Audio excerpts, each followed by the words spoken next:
Oh, Sunday morning, and a lovely spring day. Back with this, I'm going to set the rockers and all the valve lash today, and then I can put the covers back on.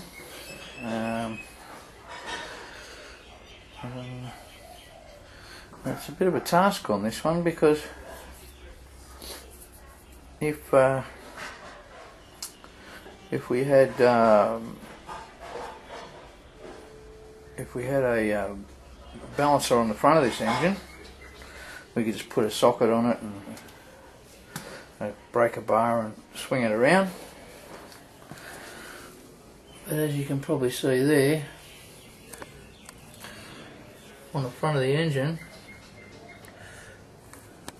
is the water pump. So we've got no access there. Also, we could flick it on the flywheel if we could access the flywheel. We could swing it around with the flywheel. The problem here is that there's the engine plate, and on the other side of the engine plate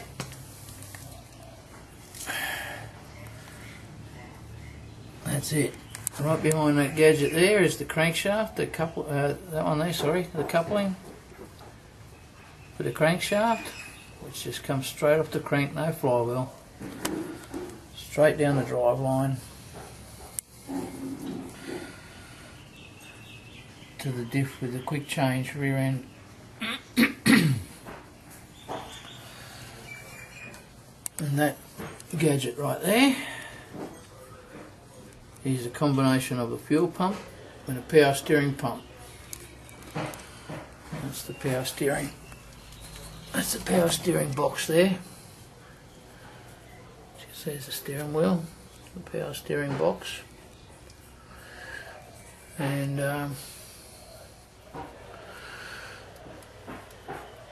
so we're going to have to find another method of getting it around. And you could, on a car you could bump it round on the starter motor, but they don't have a starter motor.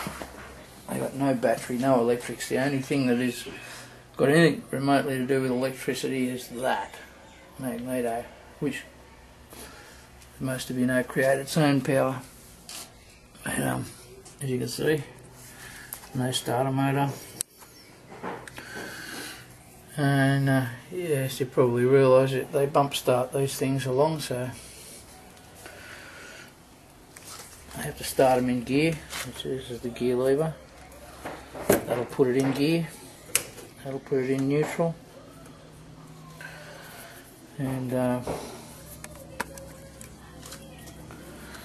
so what I need to do is I need to bang it in gear and push it along.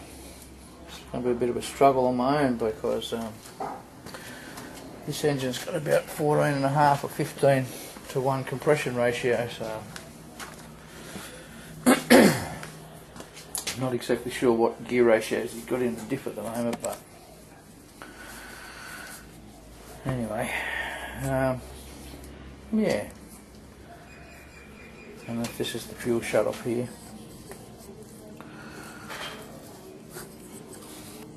So, where is it? No, it's not. Sorry, I lied for that. That's the actual, that goes up to the strut adjusters for the massive rear wing.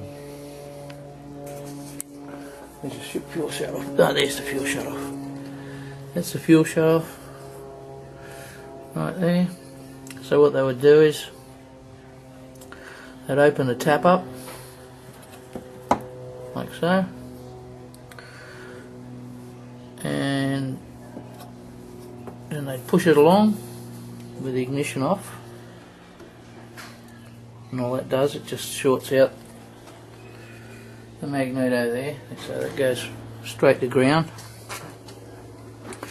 So I should be able to show you that here somewhere.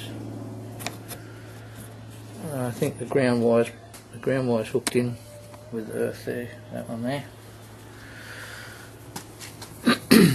And I'll just push it along and get some oil pressure, and I'll flick the switch on,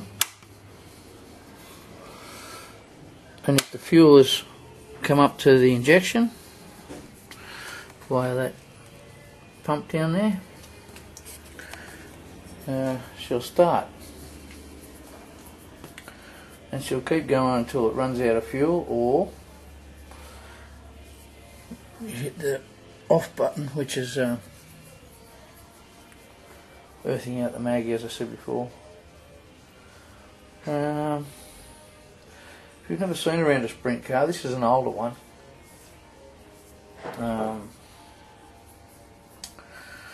It hasn't got any of the real high-tech stuff about it. But if you haven't looked around one, they're pretty basic, and they do have some good features. And they've got some odd features too. And it's a live rear axle, which you can imagine, and that is the axle there. It's a big tube and one single disc on the rear, because it's a live axle. It affects both wheels. And there's one disc on the front.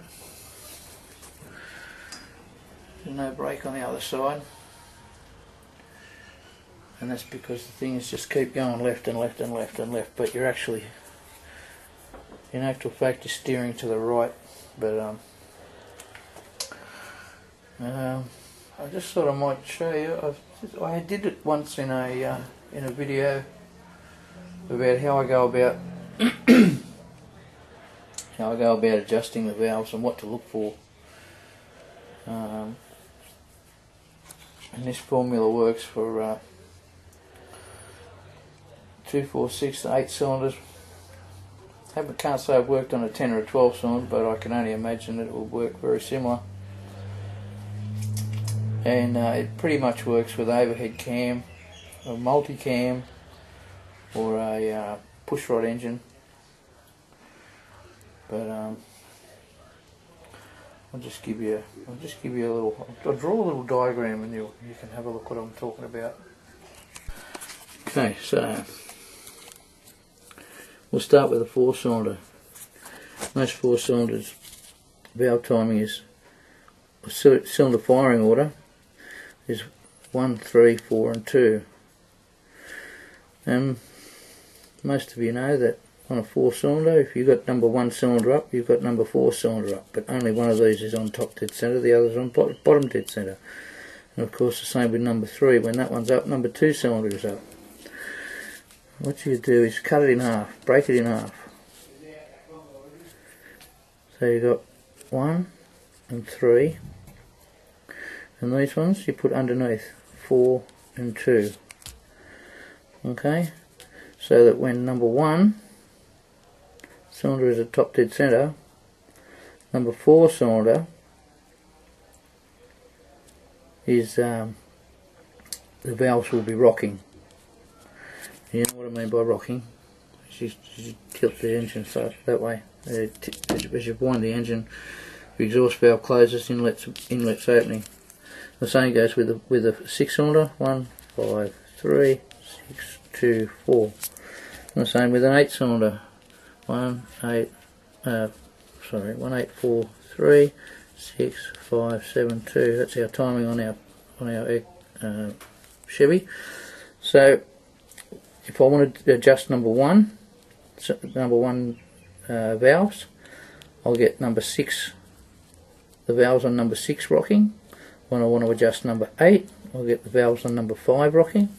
When I want to adjust number 4, I'll get the valves on number 2 rocking. Number 3, number 4, get number 7. Number 3, we'll get number 2 rocking. And then you go the other way around. When you want to do number 6, you'll get number 1 rocking. You want to do number 5, you'll get number 8 rocking. And that makes 2 complete rotations of the crankshaft. That's all.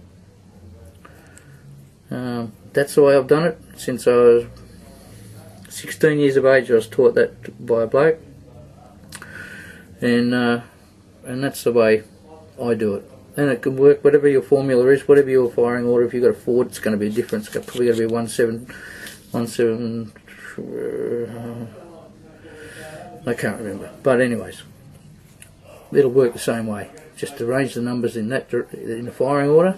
First half, and then the second half. This won't work on a 3-cylinder. This won't work on a 5-cylinder. But that's the way I do it. And I'll just show you a little something, just in case you're unaware of it. Well, that little something I was going to show you didn't work out because what I had as a demonstration isn't here, but never mind. Essentially, here's number 1 cylinder. This is the one I know already that this is set on top, that's in number 1. I can check the piston's just there. I don't even know, you might even see it.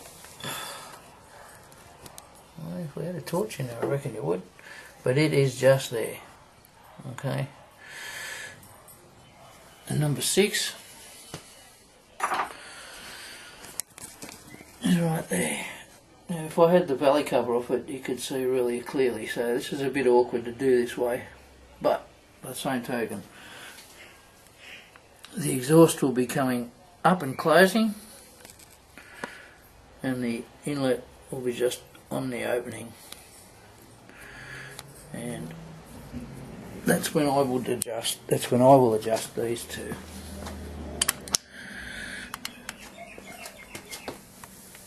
And to do that, we'll put our feeler gauge under here, and we screw this down till we have our correct gap. And sometimes with these stud and girdle style rockers,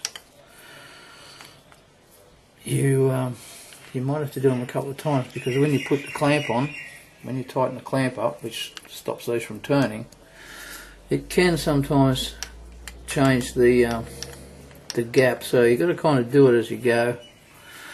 Got to kind of snug them up as you go, but you can't have them too tight because you'll never turn these big screws. And anyway, I'm just waiting on Buddy to get back so he can help me push it around a bit. And then I'll set these up. We can put the rocker covers back on him. Here's something I forgot to mention about this camshaft, about the drive of this steering pump and the fuel pump. In your general engine, normal engine, general run-of-the-mill engine, you got the back of the camshaft, and they'll have a either an expansion plug or a wash plug in there to block off the right at the back of the camshaft to seal it up, so you don't have oil spewing out everywhere. But this actually has no plug in the back of the camshaft, and the camshaft has an Allen key slot in it, and the drive in this pump has an Allen key drive which slips straight into the back of the camshaft, so it rolls with the camshaft as the engine's going around. Just in case I'm just burning up a bit of time while Buddy's on his way back. I'm going to put a new bit of fuel brake pipe on, and another master cylinder. It's only $100 and something for a master cylinder. Really not worth not messing around with it. But you know, these are no tech. Well, they have got technology, but there's not much to them. It's just a simple lever off. That's the brake pedal. Simple lever going up there. The throttles are similar situations. Let's give you a look at that.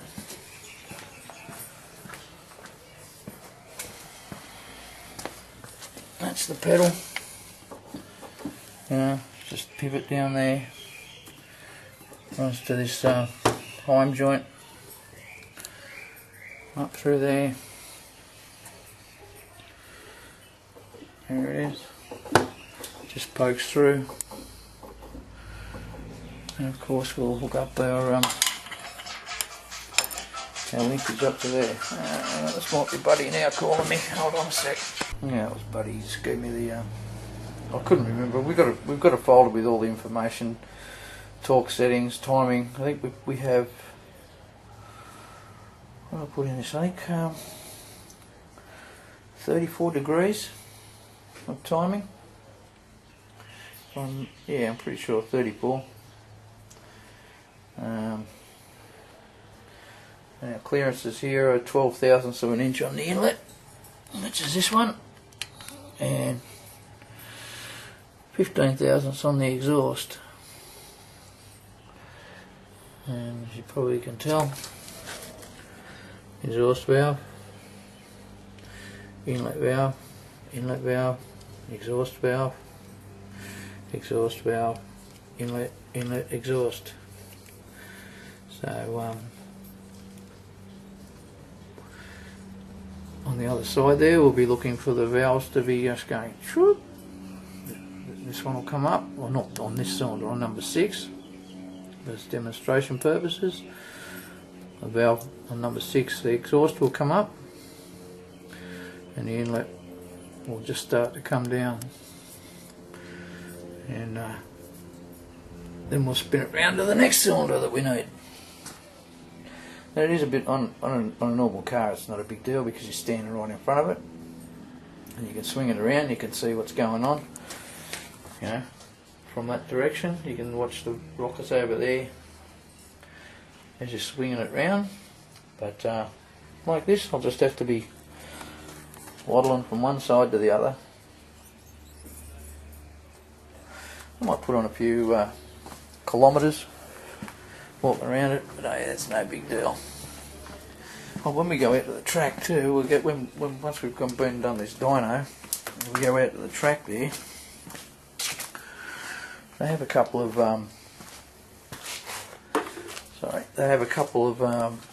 Volkswagen Beetles out there. I think it's 3 or 4 of them, and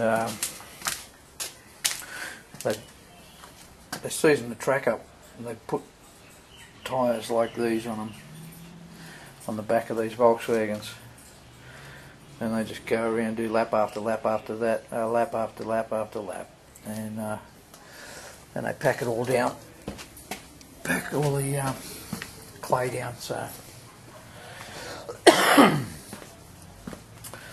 but yeah, you can see it doesn't weigh much. It's just a frame, it's a chrome molly. It's just a frame with what I'm expecting to be somewhere around 725 horsepower, I think, and that's my guesstimation anyway. So I hooked that up there. So anyway, we'll hook this up and adjust all this muck and yeah, so should be a fun thing. They have an open day shortly, and you don't need a license. You can just bring your family members or your friends or whatever along, do a couple of laps. So we'll see what happens with that anyways. I won't be going too hard at it, but anyway. So there we go, as far as I'm going to take it today. Paul, who's the owner, is doing some making some side panels for it, and we've only got the plugs and the extractors to go back on it, but he's going to give the engine block a bit of a squirt of paint. So I'll leave that like that, and we'll come back to you next week with this one on Friday, and we should see what happens. Yeah, it's a big air cleaner for him. have yourselves a good one.